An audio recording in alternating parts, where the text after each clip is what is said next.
नमस्कार साथियों, स्वागत है आप सभी का वाईफाई स्टडी 2.0 पर। मैं हूं अंकित अवस्थी, आप हैं मेरे साथ में। जिस तरह के घटनाक्रम वर्तमान में चल रहे हैं अंतर्राष्ट्रीय परिप्रेक्ष्य में, उस समय रूस और यूक्रेन के बाद अगर दुनिया में कहीं सबसे ज़्यादा टेंशन दिखाई दे रही है तो वो दिखाई दे रही है चीन के साथ लगे हुए ताइवान पर। अगर आपको मालूम हो तो चीन और चीन के साउथ ईस्ट में स्थित एक आइलैंड जो कि अपने आप को नेशन कहता है, दैट इज ताइवान, यहाँ पर सबसे ज़्यादा टेंशन मची हुई है। यानी कि अगर मैं आपसे ये कहूँ कि रूस और यूक्रेन के बाद दुनिया में हाई टेंशन लाइनों के बारे में चर्चा की जाए तो वो यहीं से गुजर रही है। चीन जो है वो ताइवान को अपना चाहता है, ये मैं बहुत पहले आपको बता भी चुका हूं।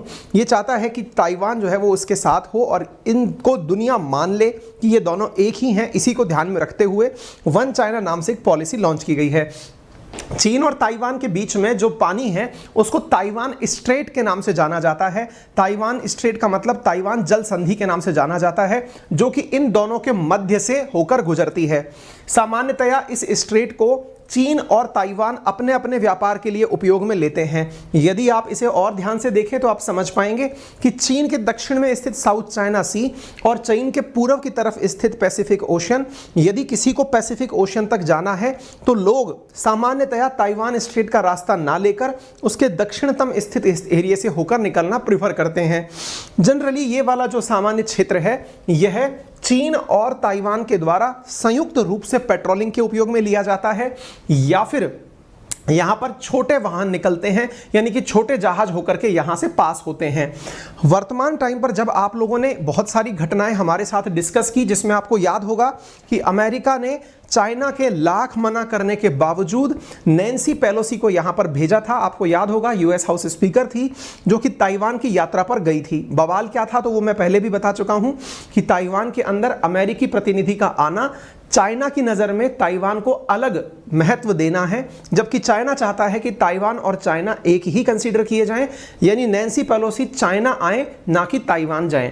लेकिन नैन्सी पेलोसी, ये मैंने सेशन किया था कुछ दिनों पहले, आपको मालूम होगा कि यहाँ पर नैन्सी पेलोसी की विजिट हुई ताइवान में, और नैन्सी पेलोसी की विजिट के बाद में आपको यदि मालूम हो तो नैन्सी पेलोसी की जब यहां पर विजिट हुई तो उसके बाद में चीन के द्वारा इनके क्षेत्र में लगभग 27 फाइटर जेट्स भेज दिए गए थे।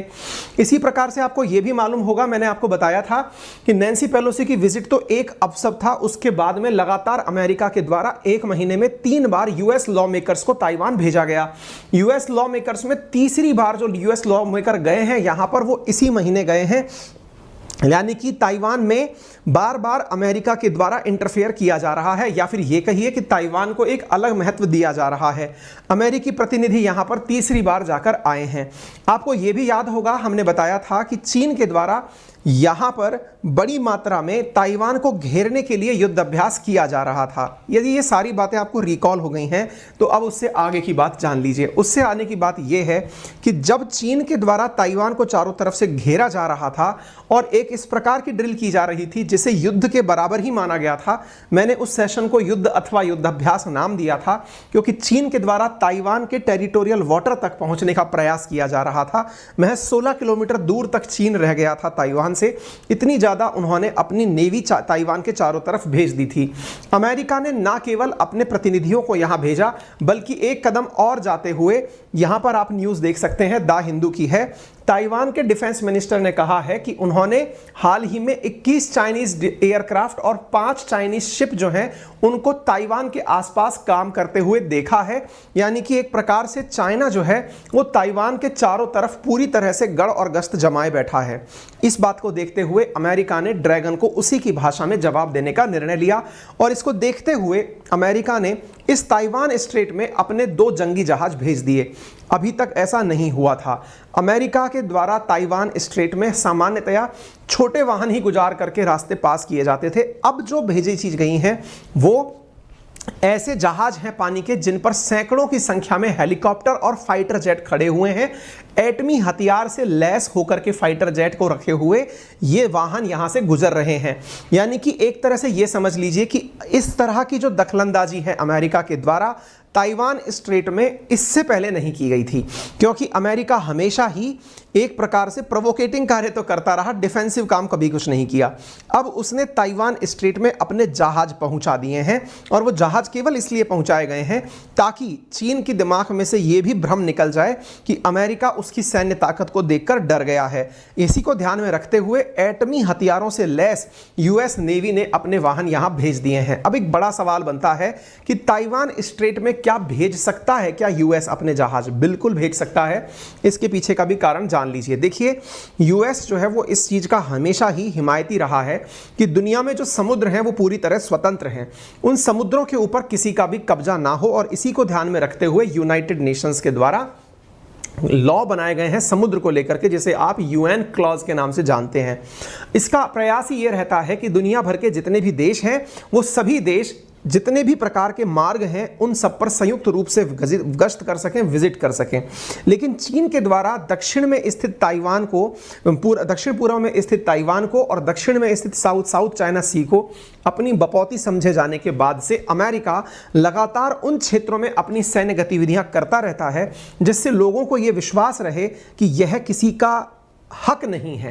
यानी ताइवान स्ट्रेट से अगर कोई जहाज गुजर रहा है तो इसका मतलब यह है कि वो दुनिया के लिए ओपन रास्ता है। अमेरिका का केवल यही कहना है। यही कारण है कि अमेरिका ने 2 वारशिप ताइवान स्ट्रेट के थ्रू भेज दिए पेलोसी की इस ट्रिप के बाद, ताकि लोगों में कहीं यह भावना ना पैदा हो जाए।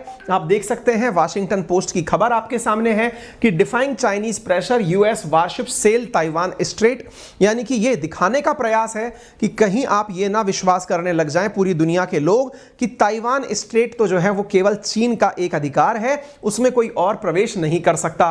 ये 6 घंटे पहले की न्यूज है कि 2 US warship sail through strait, ये अपडेटेड खबर है। अब ऐसी खबर देखने के बाद में, अच्छा कौन से हैं ये जहाज? तो इनमें से एक का नाम है यूएसएस एंटीटाम और दूसरे का नाम है, ये पढ़ लीजिएगा थोड़ा सा नाम ऐसा, ये चांसलर विली, ठीक है ना। ये दोनों यहां से होकर के गुजरे हैं और क्या दिखाना चाहते हैं? फ्रीडम ऑफ नेविगेशन दुनिया को दिखाने के लिए ये जहाज यहां से गुजर रहे हैं। Transit through Taiwan state demonstrated United State commitment to the free and open Indo Pacific क्षेत्र को फ्री और मतलब एक प्रकार से आजाद दिखाने के लिए ही यह क्षेत्र यहां से गुजरे हैं। ये बिल्कुल मीडियम लाइन से होकर गुजर रहे हैं। ये इनका रूट मैप है, आप देख लीजिए, आपको जहाज गुजरते हुए यहां पर दिखाई दे रहे हैं।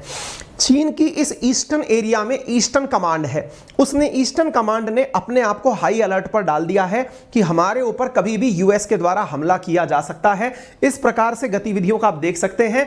तो अमेरिका की जहाजों को जाता हुआ देखकर चीन ने अपने क्षेत्रों को पूरी तरह से अपडेट पर डाल दिया है कि भैया कभी भी कुछ हो सकता है तो कृपया करके उस पर रहें, ठीक है ना।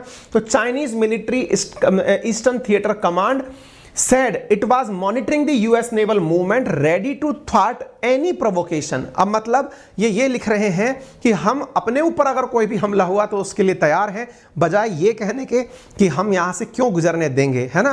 तो ये अपने आप में गजब चीज हो रही है। तो यहां पर देख सकते हैं China ready to defeat any provocation, यानी कि अब पूरी तरह से दुनिया को यह बात समझ में आ गई है। अब ग्लोबल टाइम्स की कुछ ही घंटे पहले की खबर देख सकते हैं, PLA on high alert over 2 US warship through the Taiwan Strait ready to थ्वाट एनी प्रोवोकेशन स्पोक पर्सन, यानी हमारे ऊपर कोई भी उकसाने की कार्रवाई की गई तो हम लड़ने के लिए तैयार हैं। जहां एक और ये धमकी दे रहे थे कि नैन्सी पेलोसी अगर आएंगी तो उन्हें हवा में ही मार डालेंगे, यहां हवा में तो छोड़िए, अमेरिका ताइवान स्ट्रेट में अपना जंगी जहाज लेकर खड़ा है, उसके बावजूद भी चीन के द्वारा यह कहा जा रहा है कि हमें उकसाएंगे तो हम किसी को मार डालेंगे। अब आप देख सकते हैं यहां पर ये सारी की सारी बातें हो गई हैं। अच्छा, दूसरी तरफ इस समय चाइनीज लोग जो हैं वो आपस में एक दूसरे के साथ मिलकर के वन चाइना की बातें कर रहे हैं। दुनिया भर के अंदर लगभग 120 देशों में बैठे हुए चाइनीज जो हैं वो बैठकर कसमें खा रहे हैं कि हम सब एक हैं और सब मिलकर के चाइना एक रहे, इसकी कसमें खाते हैं। पूरी दुनिया में यह खबर बहुत ज्यादा हाईलाइट की जा रही है। फिलहाल के लिए यह था एक ताजा तरीन अपडेट। लोग इसको कह रहे हैं कि अमेरिका ने ये पूरी तरह से टिट फॉर टैट कर दिया है। US suspends 26 Chinese flights over Covid cases, उनको रोक दिया है कि भाई इनको नहीं आने देंगे। अच्छा, दूसरी तरफ मैं आपको एक चीज और बता देता हूं, इस समय ताइवान भी अमेरिका के साथ कदमताल करते हुए आगे बढ़ रहा है। अमेरिका जो चाहता था कि ताइवान अपना रक्षा बजट बढ़ाए, ताइवान ने बढ़ा दिया है। हालांकि ताइवान चीन के कंपैरिजन में बहुत कम रक्षा बजट खर्च करता है। 2021 में उसका रक्षा बजट $16 बिलियन का ही था, लेकिन इस तरह की चीजों को देखते हुए ताइवान ने डबल डिजिट इंक्रीज करने का फैसला किया है डिफेंस बजट में। जहां यह केवल $16 बिलियन का ही डिफेंस बजट रखता था ताइवान, अब ताइवान ने इसे बढ़ा करके 19 billion, Taiwan propose $19 billion in defence spending, यानी इन्होंने एक प्रकार से बजट को लगभग डबल डिजिट में पहुंचाने का, 19 तक तो पहुंचा ही दिया है, खर्चा बढ़ाने का निर्णय लिया है, जिसमें अमेरिका का ही फायदा है क्योंकि रक्षा बजट बढ़ाने के बाद इन्हें डिफेंस इक्विपमेंट खरीदने होंगे और खरीदने के लिए जो मार्केट है इनके पास दैट इज अमेरिका। इसी तरह से इस पूरे क्षेत्र में चाइना के साथ साथ चल रहे टेंशन को ध्यान में रखते हुए जापान भी अपनी तैयारियों में जुट गया है। जापान इसलिए जुट गया है कि भाई हम कुछ कर नहीं रहे हैं, लेकिन पता चले तुम दोनों की लड़ाई में कोई हमारे ऊपर आकर के वो गिर जाए, बम गिर जाए। आपको मालूम होगा ड्रिल रिहर्सल्स के दौरान अमेरिका, ये जब चाइना के द्वारा प्रोवोकेशन प्रयास किए जा रहे थे या फिर जो युद्ध अभ्यास किया जा रहा था, तो उस दौरान इनका एक जो बम है वो जाकर के जापान के समीप गिरा था। जापान ने फिलहाल के लिए लगभग 1000 लॉन्ग रेंज मिसाइल मतलब तैनात कर दी हैं उन क्षेत्रों में जहां पर चाइना के साथ से झड़प संभव है, यानी कि सेल्फ डिफेंसिव तरीके से काम कर रहे हैं। हालांकि इस क्षेत्र का टेंशन इसी तरह से बढ़ता रहेगा, यही हमें लगता है। बाकी जिनको नहीं पता है चीन और ताइवान का विवाद क्या है, हमारे द्वारा एक सेशन इसमें ऑलरेडी किया गया है, आप उसे देख सकते हैं। अभी के लिए इतना ही। यदि आप चाहते हैं हमारे साथ कनेक्टेड रहना, चाहते हैं यूपीएससी की तैयारी प्लान करना, तो यूज़ माई रेफरल कोड अंकित10 to avail 10% discount on all type of subscriptions on UPSC category in Unacademy. साथियों, अनअकैडमी के जो कोर्सेज हैं इसकी विशेषता ये है कि आपको wide variety of educators, flexibility of the course, unlimited views of lectures, dedicated doubt solving classes, printed comprehensive notes, and to end preparation, live mentorship और डेली आंसर राइटिंग प्रैक्टिस जैसी चीजें अनअकैडमी आपको ऑफर करती है। इनकी अधिक जानकारी के लिए आप हमारी टेक्निकल टीम को 7878158882 पर कॉल कर सकते हैं। आपको कोर्सेज के अंदर अंकित10 रेफरल कोड यूज करने पर 10% का डिस्काउंट ऑफर किया जाता है। फिजिकल नोट्स फिलहाल प्लस और आइकॉनिक दोनों के साथ दिए जा रहे हैं। भविष्य में यह केवल आइकॉनिक के साथ ही अवेलेबल होंगे। यदि आप चाहते हैं तो इन्हें जल्दी से ले लें।